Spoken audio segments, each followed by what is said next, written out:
Norge, et land i Vesten, en del av verden som mener å garantere ytringsfrihet, en arena av ideer forsvart under de fleste grunnlovene. Men selv om de ofte hevder at de er for ytringsfrihet, er det ikke alltid det vi ser. Politisk korrekthet vil jeg definere som et felt, et område som består av meninger og holdninger som legger stor vekt på likeverdighet, likestilling, liberale verdier som gjennomsyrer det meste av politikken.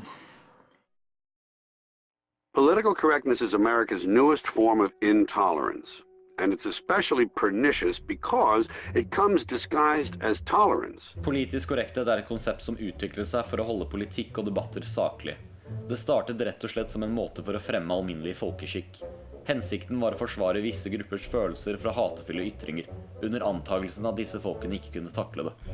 Altså, jeg tenker politisk korrekthet, det har elementer av noe veldig bra i seg, og noe veldig dårlig.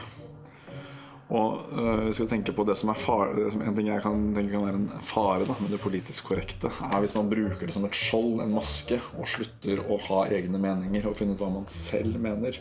Da kan det hindre god samfunnsdebatt og være negativt. Jeg tror ikke politisk korrekthet er en fare enda, men hvis historien lærer oss nå, så er det at vi importerer mye bra, men også mye søppel fra USA, og der virker det jo som, i hvert fall når de prater om hva som foregår på college i USA, så virker det som om folk blir invitert, og så blir de avinvitert fordi de har feile holdninger. Selv om ideen kanskje var bemerkelsesverdig, har politisk korrekthet utviklet seg til å bli et verktøy for sensur. Det beskytter visse ideer, bevegelser og grupper mot kritikk, og hindrer dermed framgang og en sunn debatt. Hvordan kan det ha seg at personer sier de står for ytringsfrihet, samtidig som de fremmer politisk korrekthet? Holdninger skal vi akseptere, selvsagt, inntil en viss grense. Det er jo grenser der også, naturlig nok. I am a staunch defender of civil liberties, of the right to speak, but I'm not sure that I'm ready to cape for, to be in solidarity with a magazine that in many ways was troubling. We value freedom of expression and freedom of speech in this country. That is absolutely essential in underpinning our democracy. But we also value tolerance to others. We also value tolerance in relation to religions. Feminisme er en av mange bevegelser som er beskyttet av politisk korrekthet. Det vil si at man ofte kan føle at man ikke kan tale imot det på en helt vanlig måte uten å frykte masse irrasjonell kritikk, navnslenging og i verste fall sensur. The Red Pill var en film som skulle bli vist i Australia. Det var en film laget av en feminist der hun skulle stille kritiske spørsmål i intervjuer med mannsrettighetsaktivister og lage en dokumentarfilm om det. Jo mer hun snakket med disse folka, jo mer ble hun overbevist om deres sak. Da tok sinna feminister kontakt med de australske kinoene og krevde at filmen ikke måtte vises fordi den inneholdt det de kalte kvinnehat.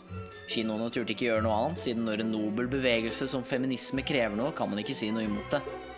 Så enkelt ble den filmen sensurert av politisk korrekthet, rett og slett fordi kinoene var for redde for å støte en enkelt gruppe.